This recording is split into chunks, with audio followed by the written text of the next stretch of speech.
The last photo ever taken of the Morrison family shows them standing at the edge of the Alaskan wilderness, smiling into the camera with backpacks strapped tight and hiking boots laced up. What the camera didn't capture was that in less than 48 hours, all four of them would vanish without a trace, leaving behind only questions that would haunt investigators for years to come. Before we dive into this mystery, please like, subscribe to the channel, and comment on what you think happened. Your opinion could be the key to understanding this story. June 15, 2019. Dr. Sarah Morrison, a geology professor from Seattle, decided her family needed an adventure. Morning air in Anchorage carried pine scent and distant seaplanes taking off from Lake Hood. Her husband, Mark, a software engineer with calloused hands, loaded their rental SUV while their children bounced excitedly on the asphalt. 12-year-old Emma clutched her new camera, begged for all spring, while 8-year-old Jake pressed his face against the hotel window, watching a bald eagle circle overhead. The family had planned this trip for months, a geological survey. Excursion combining Sarah's glacial research with the ultimate family bonding experience. The hotel clerk later remembered Sarah asking about the weather forecast, her voice carrying that particular mix of excitement and maternal caution that comes with planning outdoor adventures with children. Mark had spread topographic maps across the lobby table, his finger tracing their planned route through the remote Chugach Mountains, where ancient caves carved by retreating glaciers promised both scientific discovery and breathtaking views. But as the Morrison family drove away from civilization that sunny Friday morning, their SUV disappearing into the endless green of the Alaskan wilderness, none of them could have imagined they were heading towards something far more dangerous than harsh weather or difficult terrain. The last confirmed sighting came from a gas station attendant in the tiny town of Girdwood. Security footage shows the family restocking on supplies, trail mix, water bottles, and extra batteries for Emma's camera. Mark is seen studying a geological survey map, while Sarah double-checks their emergency beacon. The children chase each other between the aisles, their laughter barely audible over the station's crackling radio. Then, nothing. For 5 days, search and rescue teams combed through thousands of acres of pristine wilderness. Helicopters swept over jagged peaks and hidden valleys. Tracking dogs followed scent trails that led nowhere. The family's campsite was never found. Their SUV never emerged from the mountain roads. But what really happened that night? What could make an entire family simply vanish in a landscape they knew, with modern equipment and years of outdoor experience between them? The answer would remain buried for 3 long years, until a group of amateur spelunkers made a discovery in a remote cave system that would change everything we thought we knew about the Morrison family's disappearance. The gravel road stretched ahead, like a gray ribbon cutting through an ocean of emerald. Sarah navigated the winding mountain path while Mark traced their route on the geological survey map, his finger following contour lines that promised hidden wonders carved by ancient ice. The SUV's engine hummed steadily as they climbed higher into the Chugach Mountains, leaving behind the last traces of civilization. Emma documented everything through her camera lens. Towering spruce trees that seemed to touch the clouds, crystalline streams rushing down rocky slopes, and wildlife that appeared like fleeting shadows between the branches.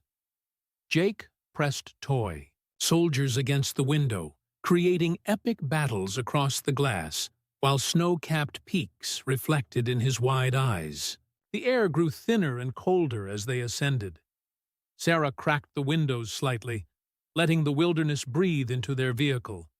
The sharp scent of pine needles, the earthy smell of moss-covered rocks, and something else, something primordial, that spoke of places where humans rarely tread. The GPS signal flickered and died somewhere around mile marker 47. Their first campsite, lay nestled in a valley where a glacier had carved out a perfect amphitheater millions of years ago. Mark set up their bright orange tent, while Sarah collected rock samples, her trained eye spotting formations that told stories of fire and ice, pressure and time. The children gathered firewood, their voices echoing off canyon walls that rose, like cathedral spires around them. As evening approached, the temperature dropped 20 degrees in 30 minutes. Sarah checked their emergency beacon, a steady green light confirming their connection to the outside world. Mark built a fire that crackled and spit, casting dancing shadows that transformed familiar faces into mysterious strangers. But something felt wrong. The wilderness was too quiet. No bird calls, no rustling in the underbrush, no scurrying of small mammals. Even the wind seemed to hold its breath, as if the entire forest was waiting for something to happen. Sarah attributed the silence to their elevation and the late season, but her scientist's intuition whispered warnings she couldn't quite articulate. That night, as the family slept in their tent, something moved through the darkness beyond their campfire's dying light. Footsteps circled their campsite, not the heavy gait of a bear or the light tread of deer, but something else, something deliberate and calculating. Emma woke first, her body tensing as she heard the sounds. She reached for her camera, but her hand froze when she realized the footsteps had stopped directly outside their tent. Whatever was out there seemed to be listening, waiting, studying, them with an intelligence that made her blood run cold. The next morning brought sunshine and the return of normal forest sounds, as if the previous night's eerie silence had been just a dream. But when Mark examined their campsite, he found tracks in the soft earth, boot prints that circled their tent 3 times before disappearing into the tree line. Mark stared at the boot prints, his mind racing to find logical explanations. Their treads were deep, suggesting someone carrying significant weight, and the stride length indicated a tall person, possibly male. But who would be hiking alone in such remote terrain? And why circle their campsite like a predator stalking prey? Sarah examined the tracks with a geologist's attention to detail. The prints were fresh, made sometime after midnight when the dew had settled, but before dawn when the ground would have frozen. More disturbing was their precision. Whoever had made them moved with purpose, not the wandering gait of a lost hiker or the erratic pattern of someone under the influence. The family packed quickly that morning, an unspoken urgency replacing their previous leisurely pace. Emma kept glancing over her shoulder, her camera hanging unused around her neck. Jake stayed close to his parents, abandoning his usual habit of wandering ahead to explore interesting rocks or chase chipmunks. Their route led deeper into the mountains, following Sarah's geological survey map toward a series of caves formed by retreating glaciers. The terrain grew increasingly rugged, forcing them to abandon the SUV and continue on foot. Mark shouldered the heavy pack containing their camping gear, while Sarah carried her geological equipment and emergency supplies. As they hiked, the feeling of being watched intensified. Twigs snapped in the forest around them, always just out of sight. Shadows moved between trees in patterns that didn't match the wind. Emma caught glimpses of movement in her peripheral vision, but when she turned to look, nothing was there. The caves appeared suddenly, dark mouths in the mountainside that exhaled cold, stale air. Sarah's excitement overcame her apprehension as she recognized the formations she'd studied in academic papers, limestone passages carved by millennia of glacial melt, potentially containing mineral deposits and fossil evidence of ancient climate change. They made camp at the cave entrance, close enough to explore but far enough to avoid the constant chill that emanated from the underground passages. As Sarah set up her geological equipment, she noticed something that made her stop cold. Fresh. Scratches marked the cave entrance, not from animals but from metal tools. Someone had been chiseling at the limestone, removing chunks of rock with systematic precision. The work was recent, the exposed stone still bright white against the weathered gray surface. But what if this wasn't just about geological formations? What if someone had been using these remote caves for purposes that had nothing to do with scientific research? Night fell quickly in the mountains, darkness swallowing their campsite like a living thing. The fire provided warmth, but also made them visible to anyone watching from the surrounding forest. Mark took first watch, his eyes scanning the tree line while his family slept. At 2 in the morning, he saw the light. A flashlight beam swept across the mountainside below their position, moving in a search pattern that seemed both methodical and desperate. Someone was looking for something, or someone. The light disappeared for several minutes, then reappeared closer to their position, climbing steadily toward the caves. Mark's hand moved instinctively toward the satellite phone in his pack.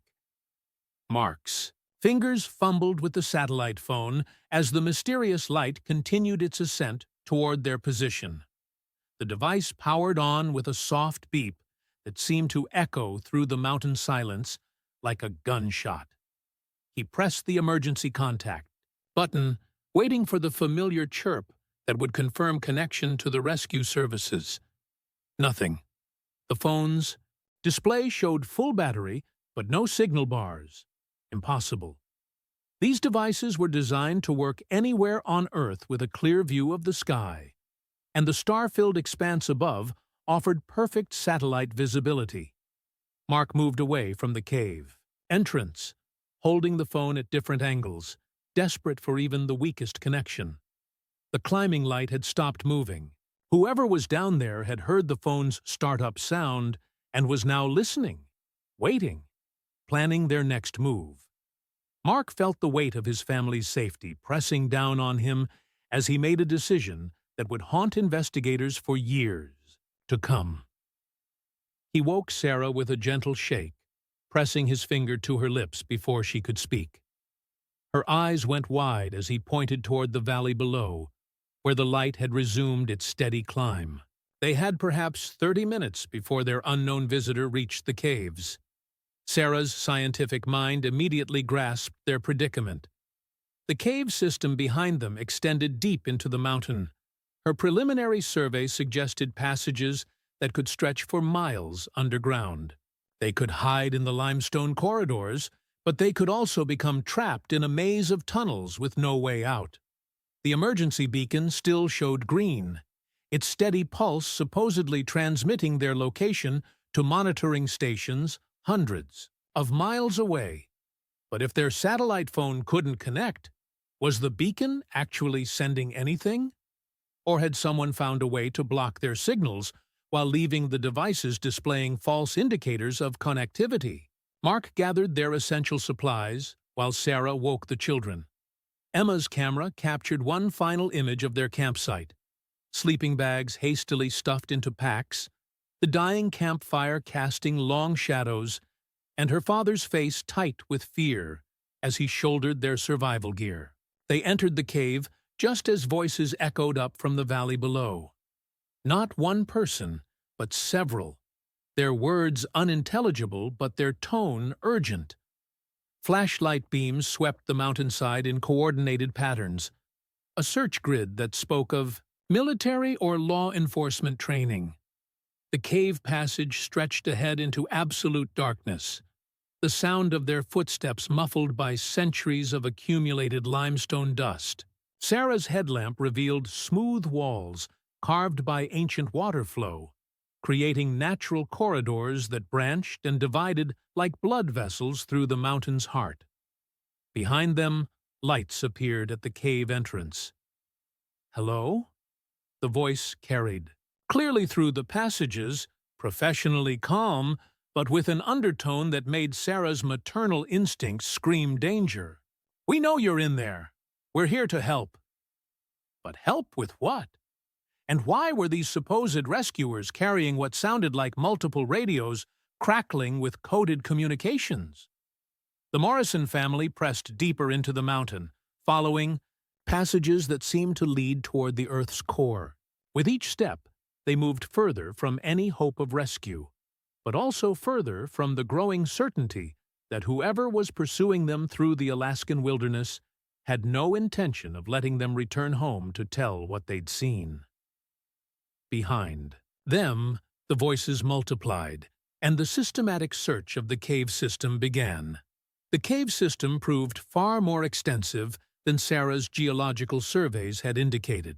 Passages branched off in every direction, some barely wide enough for a single person, others opening into vast chambers that swallowed their headlamp beams whole. The Morrison family moved through this underground labyrinth with growing desperation, the sounds of their pursuers echoing from multiple directions behind them.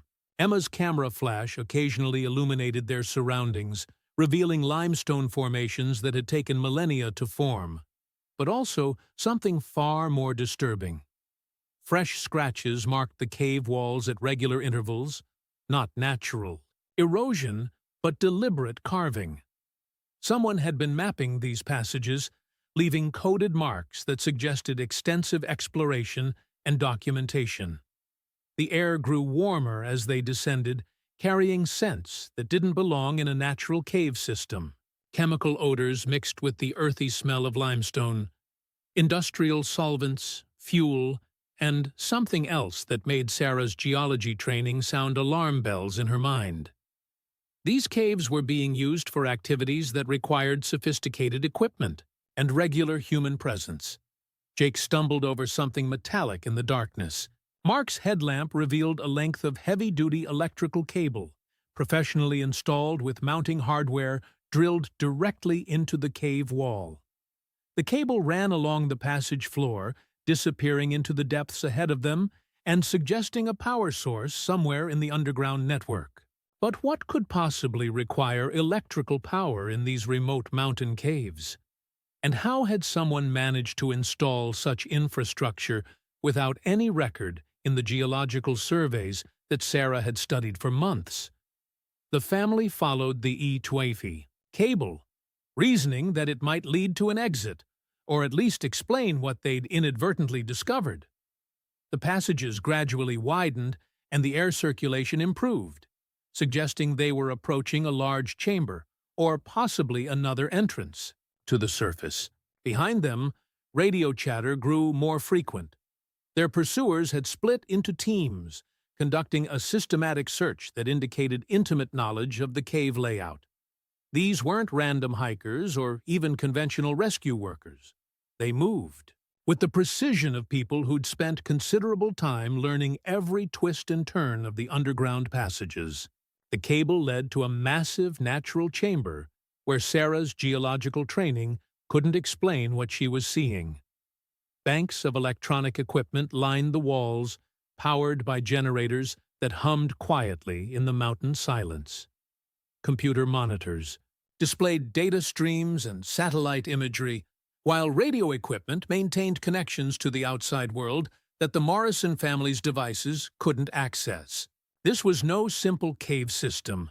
Someone had converted these natural formations into a sophisticated command center, hidden beneath thousands of tons of rock where no government satellites could detect its operations. The scope of the installation suggested months or years of construction, requiring significant resources and coordination. Emma's camera flash revealed something even more disturbing. Maps covered one wall of the chamber, not geological surveys, but detailed intelligence documents, showing government facilities, military installations, and infrastructure targets across Alaska and the Pacific Northwest.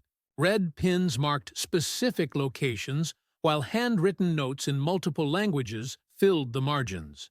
Whatever the Morrison family had stumbled into was far larger than a simple wilderness encounter. They'd discovered evidence of an operation that could threaten national security, and their pursuers knew that this family of innocent tourists could never be allowed to report what they'd seen to authorities. The sound of approaching footsteps echoed from multiple passages, and Mark realized their underground sanctuary had become a trap. The command center hummed with electronic activity that painted the Morrison family's faces in an eerie blue glow. Sarah's scientific mind cataloged the impossible scope of what they'd discovered: satellite uplinks, encrypted communication arrays, and data processing equipment that would require millions of dollars and sophisticated technical expertise to install in such a remote location. Mark studied the maps on the wall while keeping one ear tuned to the approaching footsteps.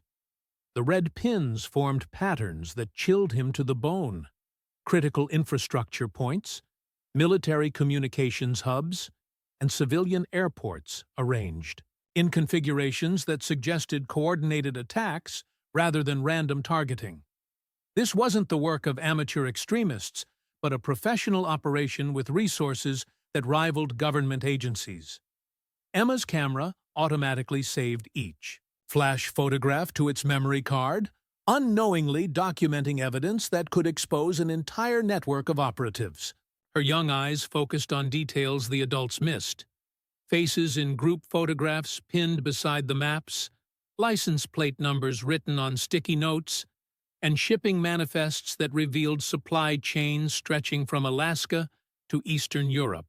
The footsteps stopped just outside the chamber entrance, followed by muffled conversations in languages that Sarah couldn't identify. Radio static crackled as their pursuers coordinated positions, ensuring no escape routes remained available to the family who'd seen too much. But Jake's toy soldiers, scattered during their flight through the cave passages, had served as inadvertent markers of their path. The 8-year-old's habit of leaving his miniature army in interesting locations now provided their hunters with a clear trail leading directly to the command center. The first figure appeared in the chamber entrance, tall, professionally dressed despite the wilderness setting, carrying equipment that suggested military or intelligence training. His companion emerged from a side passage, effectively blocking any retreat the Morrison family might have attempted. "Dr. Morrison," the man said, his accent suggesting Eastern European origins despite his fluent English. "Your geological expertise would be valuable to our operations, but your timing is unfortunately inconvenient." Sarah instinctively moved closer to her children, recognizing the calm professionalism of someone accustomed to making life-and-death decisions based purely on operational necessity. These weren't criminals driven by passion or greed. They were operators following protocols that didn't account for the value of innocent lives. The electronic equipment around them continued its quiet work, processing data streams that connected this remote Alaskan cave to networks spanning multiple continents. Whatever these people were planning required real-time coordination across vast distances, and the Morrison family's accidental discovery threatened to expose years of careful preparation. Mark's hand moved toward the emergency beacon clipped to his belt, but the man's slight shake of the head conveyed the futility of that gesture. If their satellite phone couldn't connect from this location, the beacon's signals were undoubtedly being intercepted or blocked by the same technology that kept this command center hidden from government surveillance. But what if their disappearance itself was meant to send a message? What if a missing family would actually serve these operatives' purposes better than silencing witnesses? The man gestured toward the deeper passages leading further into the mountain, where the electronic humming grew louder and the air carried even stronger chemical odors that spoke of larger operations hidden in the limestone depths. The Morrison family was about to learn that their accidental discovery was just the visible tip of something that stretched far beneath the Alaskan wilderness, and their survival might depend on becoming part of it. The deeper passages led to something that defied everything Sarah understood about remote wilderness areas. The limestone corridors opened into a vast underground facility where the sound of machinery echoed off stone walls, and the smell of industrial chemicals burned their nostrils. Generators powered assembly lines that operated around the clock, hidden beneath millions of tons of Alaskan granite. Workers moved between stations with practiced efficiency, their faces reflecting the multinational nature of the operation.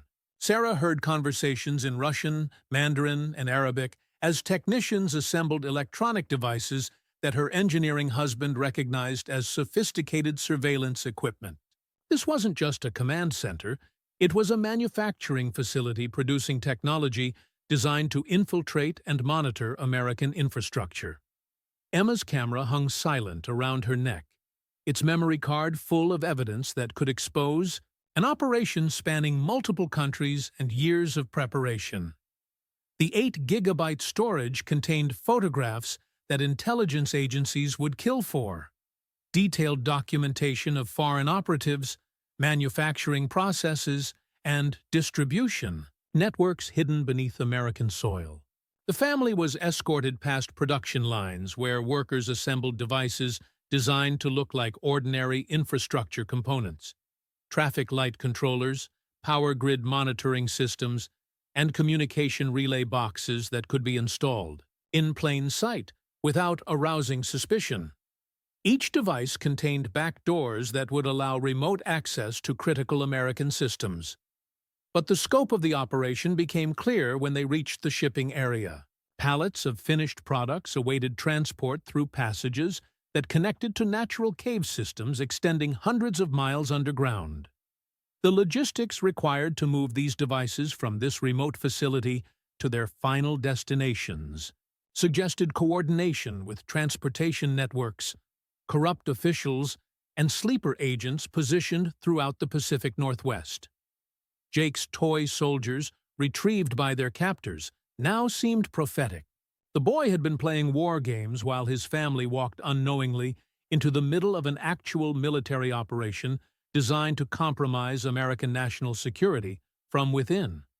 The irony wasn't lost on Mark as he watched technicians calibrate devices that could potentially shut down power grids, disrupt communications, or worse. The operations leader, a woman whose cultured English couldn't hide her foreign origins, explained their situation with the dispassionate efficiency of someone managing a complex business venture. The Morrison family had seen too much to simply release. But their expertise, Sarah's geological knowledge, and Mark's engineering background could prove valuable to expanding operations into other remote locations. "Your government believes this facility doesn't exist," she said, gesturing toward monitoring equipment that showed no electronic signatures visible to satellite surveillance. "The mountain shields our heat signatures, and our power systems are designed to mimic natural geological activity. From the outside, this appears to be nothing more than an inactive cave system. But what about the 3 years of preparation that had brought this operation to its current scale? How many other families had stumbled upon preliminary installations and simply disappeared into the Alaskan wilderness? And how many similar facilities operated undetected throughout America's most remote regions? The underground factory represented something far more threatening than foreign espionage. It was evidence of a systematic campaign to embed hostile technology throughout American infrastructure. Every device produced in this hidden facility would eventually be installed in critical systems, where it could wait dormant for years until activation orders arrived from across the Pacific. The Morrison family now faced a choice that no American civilians should ever confront: cooperation or disappearance. But, unknown to their captors, Emma's camera contained one final photograph, an image taken automatically when the device's memory reached capacity, a shot that might hold the key to exposing this entire network to the outside world. The Morrison family was housed in a converted storage area deep within the facility, where the constant hum of generators provided white noise that masked conversations between their captors. Sarah used her geological expertise to map their location, estimating they were now nearly 2 miles beneath the surface and at least 15 miles from their original campsite through the interconnected cave systems. Mark observed the operation's security protocols with an engineer's attention to detail. Guard rotations followed military precision. Communication systems used encryption that suggested government-level resources, and the facility's layout indicated a long-term planning by people with intimate knowledge of American infrastructure vulnerabilities. This wasn't opportunistic terrorism, but a sophisticated state-sponsored operation. Emma discovered that her camera's automatic backup function had been quietly uploading photographs to cloud storage whenever they'd had internet connectivity, including their brief stops in Anchorage and Girdwood before entering the wilderness. The device's memory might be full, but dozens of incriminating images were already stored on remote servers that her captors couldn't access. The operation's scope became clearer as workers prepared shipments for transport. Sarah watched technicians load devices onto modified all-terrain vehicles that would carry them through natural passages connecting to other cave systems. From there, the equipment would emerge at seemingly random locations throughout Alaska, Washington, and British Columbia, ready for installation by sleeper agents positioned years in advance. But the most disturbing revelation came when Jake's innocent questions revealed the operation's timeline. The boy asked when they could go home, prompting their handler to explain that home was a concept that no longer applied to their situation. The facility operated on cycles measured in years, not days, and integration into the operation meant permanent relocation to serve the network's long-term objectives. Sarah's scientific mind calculated the implications. If similar facilities existed throughout America's remote regions, and the sophisticated logistics she'd observed suggested they did, this represented a coordinated effort to compromise critical infrastructure on a scale that could cripple the country's ability to respond to external threats. The family was offered roles that matched their expertise. Sarah would survey additional locations for expansion facilities, using her geological credentials to access restricted areas without arousing suspicion. Mark would help design installations that could remain hidden within existing infrastructure. The children would be educated within the operation's international network, trained from an early age to serve objectives that transcended national boundaries. Refusal meant disappearance, not dramatic execution, but quiet integration into the mountain itself, where the facility's medical staff could ensure their bodies would never be found. The Alaskan wilderness provided perfect cover for people who simply vanished without explanation, and the operation had clearly handled such situations before. But cooperation meant betraying everything they believed about loyalty, citizenship, and moral responsibility. They would become active participants in compromising their own country's security, using their professional reputations to advance foreign interests that could ultimately result in massive civilian casualties. The deadline for their decision was set for dawn, when the next shipment would depart through the underground transportation network. Whether the Morrison family traveled as willing collaborators or processed remains would depend on choices no American family should ever have to make. However, Emma's discovery about her camera's cloud backup function suggested a possibility their captors hadn't considered. If those photographs were already beyond their reach, perhaps the Morrison family's disappearance could still serve justice, even if they never lived to see it themselves. Dawn approached with the mechanical precision of the underground facility's operations. Sarah had spent the night memorizing every detail she could observe: guard, patterns, communication frequencies, and most critically, the geological formations that might provide escape routes through unexplored passages.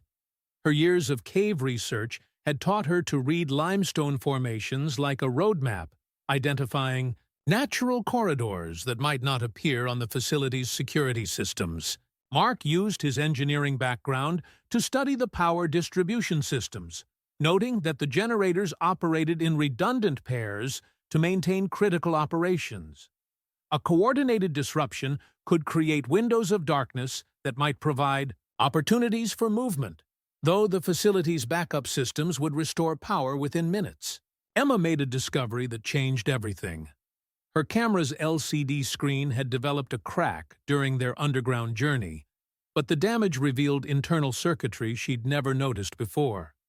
Her beginner's digital camera contained GPS, tracking hardware and satellite communication capabilities far beyond what any consumer device should possess. It was surveillance equipment disguised as a child's toy. The implications horrified Sarah.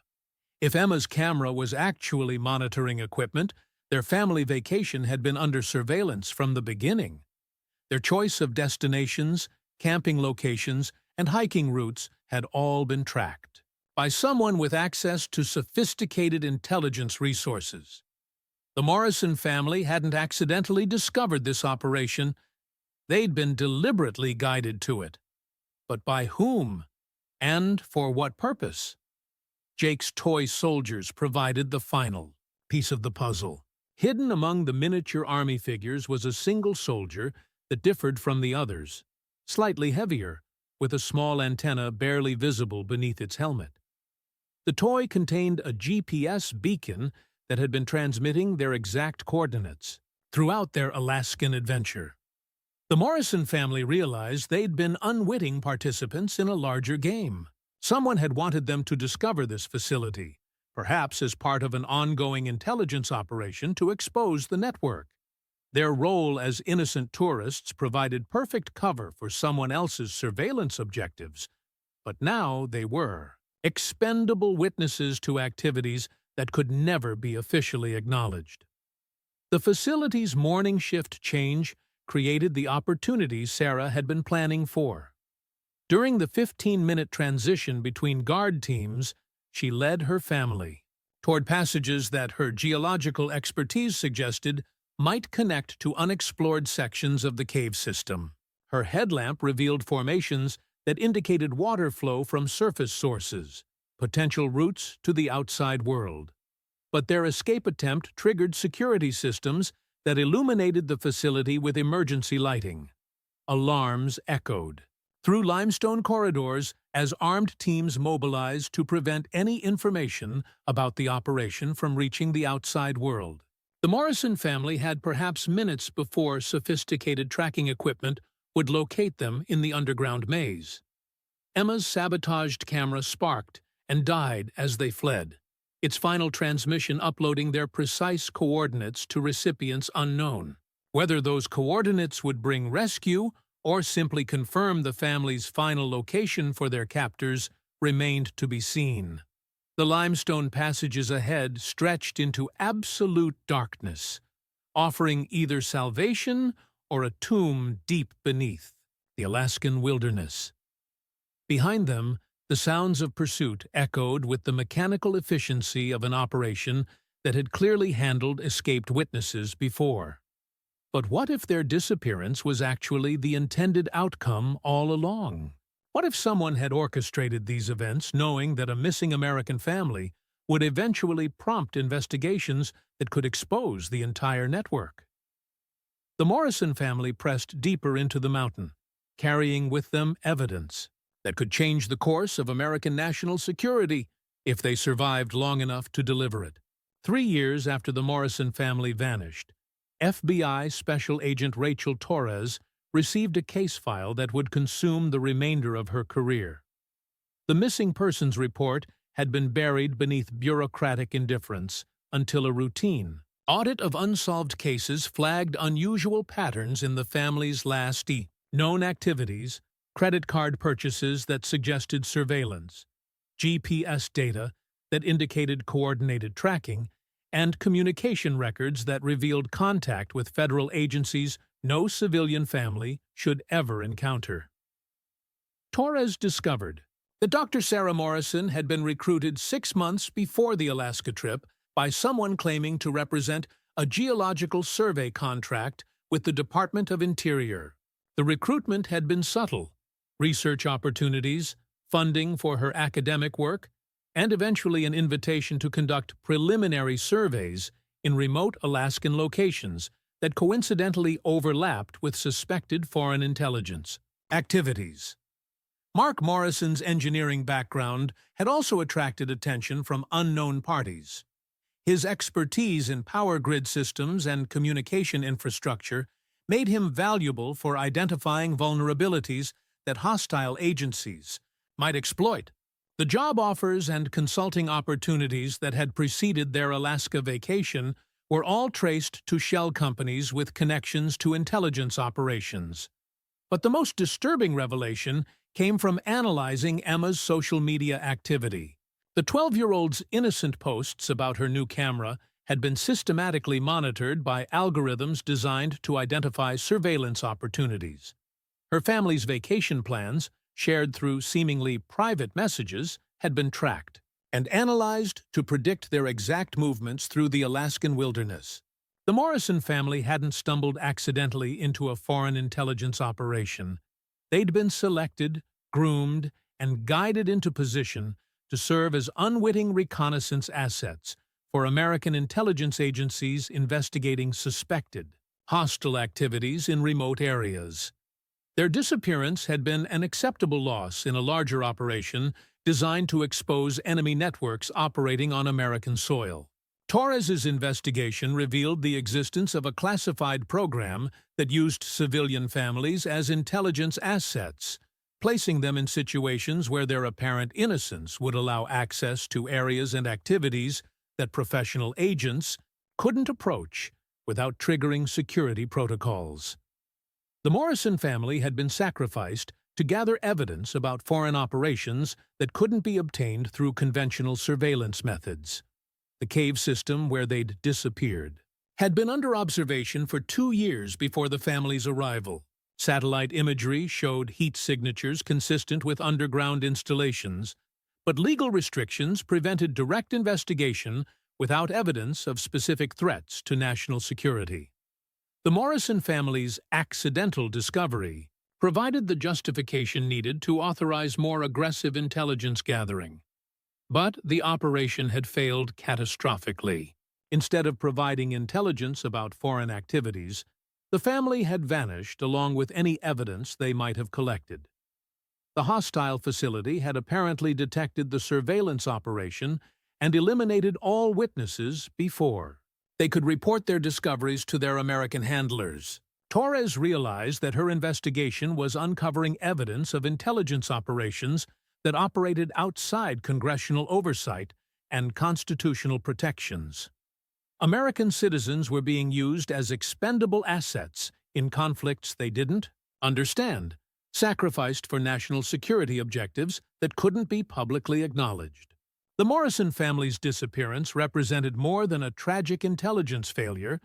It was evidence of a shadow war being fought beneath American soil, where foreign hostile networks and American intelligence agencies played deadly games, using innocent civilians as pawns. But somewhere in the Alaskan wilderness, evidence of these operations might still exist. The question was whether Torres could find that evidence before other interested parties eliminated any remaining traces of what had really happened to the Morrison family, and how many other American families had suffered similar fates in service of classified national security objectives. Agent Torres's investigation reached a breakthrough when amateur spelunkers discovered something extraordinary in a remote cave system 200 miles from the Morrison family's last known location. Carved into limestone walls, etched with precision that suggested desperate urgency, were GPS coordinates followed by a message that would reopen the entire case. Morrison family. Evidence uploaded. Trust no one in authority. The coordinates led to a natural chamber where the spelunkers found physical evidence that had somehow survived 3 years in the harsh cave environment. Emma's camera, its memory card removed but its internal GPS logger intact, documented a journey through underground passages that stretched far beyond any known cave systems.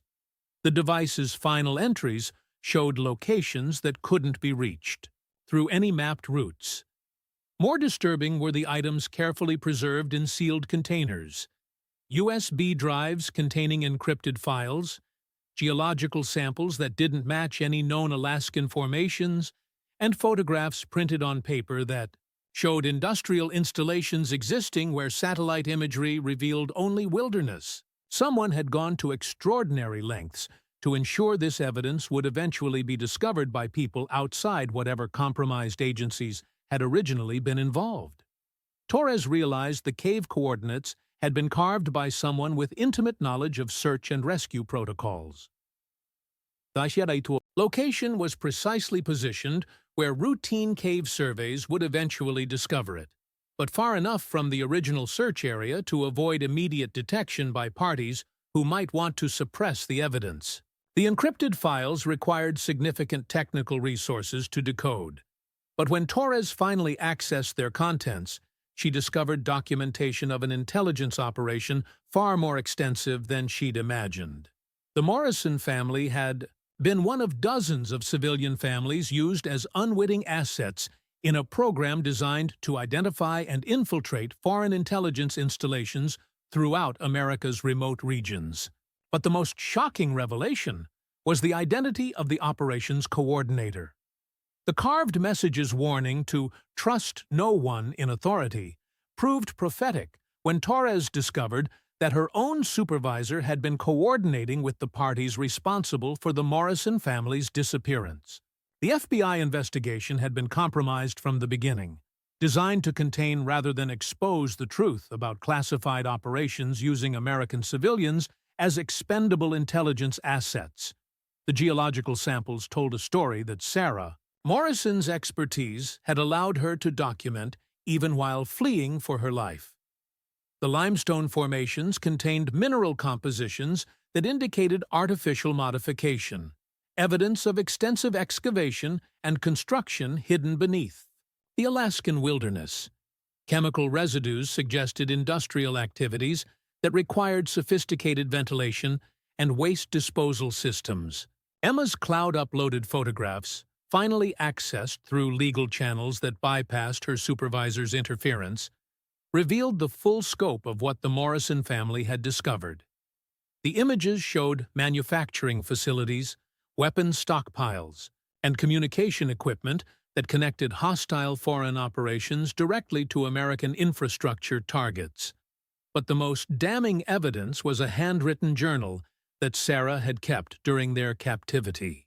Her geological expertise had allowed her to map the underground network's full extent, documenting connections between multiple cave systems that stretched across 3 states.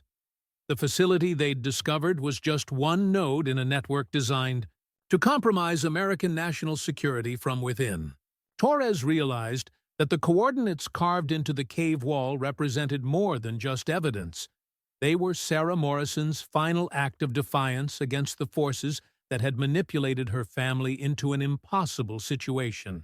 A brilliant scientist had used her expertise to ensure that the truth about their fate would eventually reach someone outside the compromised chain of command. The Spelunker's discovery had triggered a race against time. Other parties were now aware that evidence of the underground network had survived, and Torres could trust no one within her own agency to help analyze what the Morrison family had died to preserve. Torres worked alone from a secure location, outside FBI headquarters, knowing that her investigation had exposed corruption reaching the highest levels of American intelligence agencies. Sarah Morrison's geological documentation revealed a network of underground facilities spanning from Alaska to the Pacific Northwest, each one designed to compromise critical infrastructure while remaining invisible to conventional surveillance methods. The evidence painted a picture of systematic infiltration that had been years in the making. Foreign operatives had exploited America's vast wilderness areas to establish manufacturing and coordination centers hidden beneath natural cave systems. The installations could produce surveillance equipment, cyber warfare tools, and even weapons without detection by satellite monitoring or aerial reconnaissance.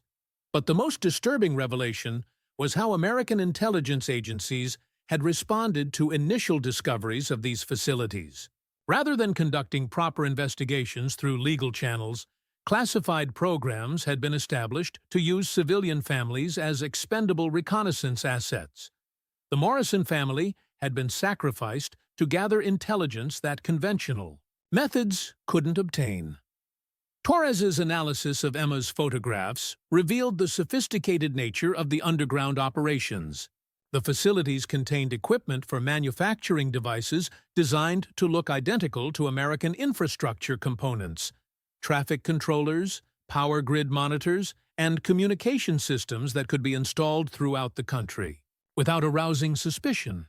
Each device contained back doors that would allow remote access during coordinated attacks. A single command could potentially disable power grids, disrupt communications, or worse, across multiple states simultaneously. The scope of the potential damage suggested coordination between hostile foreign governments and domestic collaborators positioned throughout American institutions. The journal Sarah had hidden with the evidence-documented conversations she'd overheard between facility operators and their American contacts. Government officials, defense contractors, and even intelligence agency personnel had been compromised through bribes, blackmail, or ideological recruitment. The foreign network had spent decades identifying and exploiting weaknesses in America's national security apparatus. Torres realized that exposing this information through normal channels would result in its suppression by the same corrupted officials who had enabled the network's operations. The evidence needed to reach parties outside the intelligence community: journalists, congressional representatives, or foreign allies who could pressure for genuine investigations. But time was running out. The coordinates carved in the cave wall had been discovered by multiple parties, and teams were now moving to eliminate any remaining evidence of the underground network. Torres had perhaps hours before her own investigation would be terminated, and the truth about the Morrison family's fate buried permanently. The family's sacrifice would be meaningless unless their evidence could expose the network they'd died discovering. But releasing that evidence would also reveal the extent to which American intelligence agencies had used innocent civilians as expendable assets in unconstitutional operations. Torres faced the same impossible choice that had confronted the Morrison family 3 years earlier: protect institutional secrecy or expose the truth at enormous personal cost. The difference was that she now had the power to ensure their sacrifice hadn't been in vain. The clock was ticking, and America's national security hung in the balance of decisions made in the darkness of Alaskan caves. Torres made her decision. In a hotel room 3,000 miles from FBI headquarters, surrounded by evidence that could reshape America's understanding of how foreign intelligence networks had infiltrated the homeland.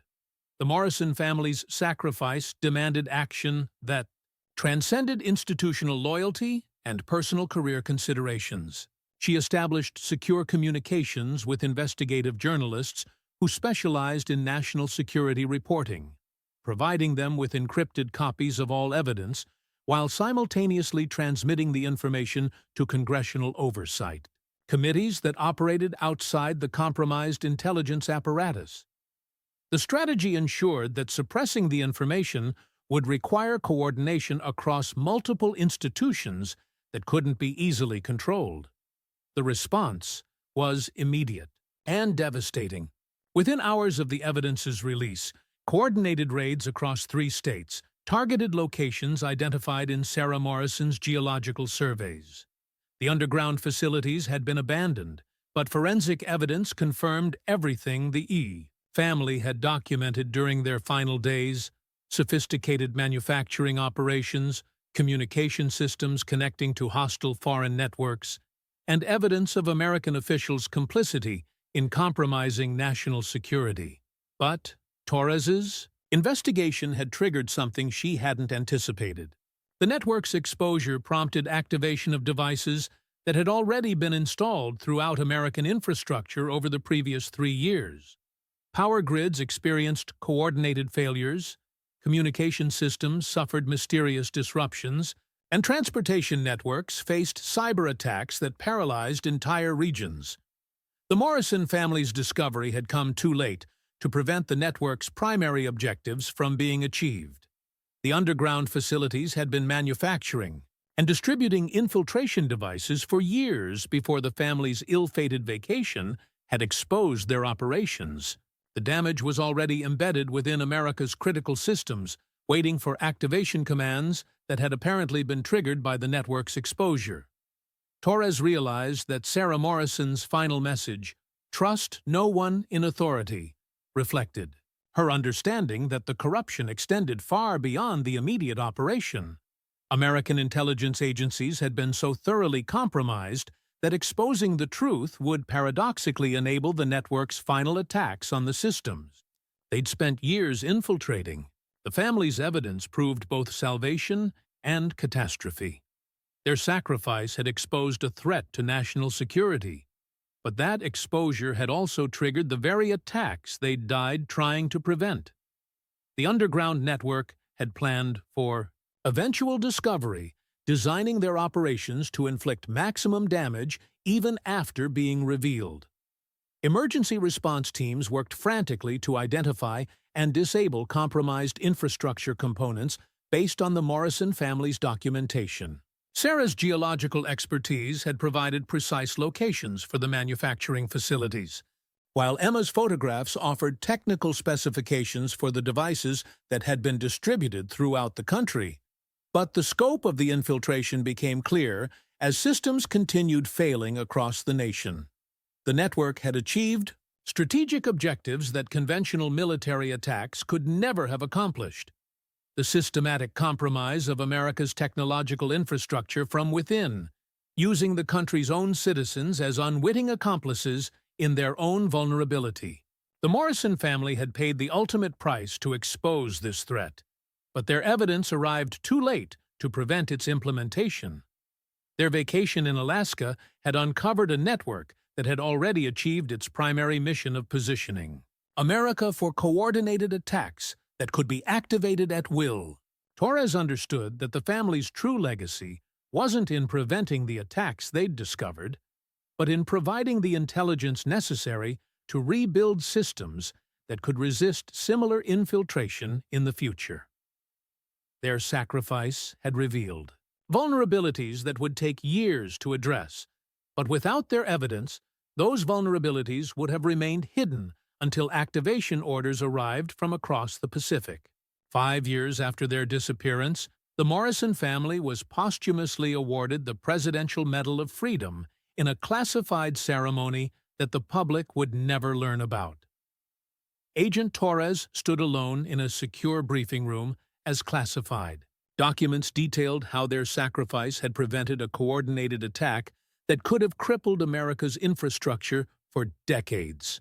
The underground network had been more extensive than even Sarah Morrison's geological expertise had revealed. Additional facilities were discovered throughout the American West, each one connected to natural cave systems that provided perfect camouflage from satellite surveillance. The scope of the infiltration had required coordination between multiple hostile foreign governments and domestic collaborators positioned throughout American institutions. But the family's evidence had arrived at precisely the right moment to prevent the network's ultimate objectives. The devices they documented were designed to activate simultaneously, creating cascading failures that would have paralyzed power grids, communication systems, and transportation networks across the continental United States. The coordinated attack would have left America vulnerable to conventional military strikes while its technological infrastructure remained offline. Torres reviewed the final intelligence assessment that detailed how close the country had come to catastrophic compromise. Without the Morrison family's accidental discovery and Sarah's determination to preserve evidence even while fleeing for their lives, the network would have achieved its objectives with devastating consequences for national security. The geological samples that Sarah had collected during their captivity revealed that similar operations existed in remote areas of Canada, Mexico, and even allied European nations. The threat wasn't limited to American territory, but represented a global network designed to compromise Western technological infrastructure through systematic infiltration over decades. Emma's cloud-uploaded photographs had provided technical specifications that allowed engineers to identify and neutralize compromised devices throughout the country's infrastructure. The 12-year-old's innocent documentation of their family vacation had inadvertently created an intelligence windfall that prevented coordinated attacks on civilian populations. Even Jake's toy soldiers had served a purpose beyond their original owner's understanding. The GPS beacon hidden among his miniature army had provided precise coordinates that led rescue teams to evidence the family had preserved in the cave. System. The boys' playful habit of leaving soldiers in interesting locations had created a trail that ultimately exposed the network's primary coordination center. But the personal cost remained devastating. Mark Morrison had been a devoted father who'd wanted to give his children an adventure they'd remember forever. Sarah Morrison had been a brilliant scientist whose expertise in geological formations had allowed her to document evidence that saved her country, even though it couldn't save her family. The classified files contained details that Torres would never be allowed to share publicly. American intelligence agencies had indeed used the Morrison family as unwitting assets, but they'd also provided the warning that prevented catastrophic attacks on civilian infrastructure. Their sacrifice had been both exploitation and salvation. Torres closed the final case file, knowing that the Morrison family's true story would remain buried beneath layers of classification that protected both national security and institutional embarrassment. They'd saved their country at a cost that could never be publicly acknowledged or properly honored.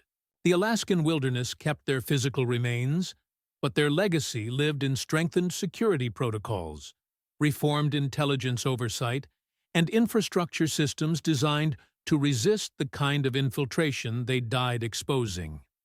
Sometimes, the greatest acts of patriotism occur in darkness, witnessed only by the wilderness itself, and the truth carved into stone walls deep beneath the earth, waiting for someone brave enough to bring it into the light. If this story left you as impacted as it did me, don't forget to like, subscribe to the channel, and comment your opinion below. Each comment is like a new piece that can help unravel other mysteries like this one. The Morrison family's sacrifice reminds us that ordinary people sometimes pay extraordinary prices for truths the world needs to hear.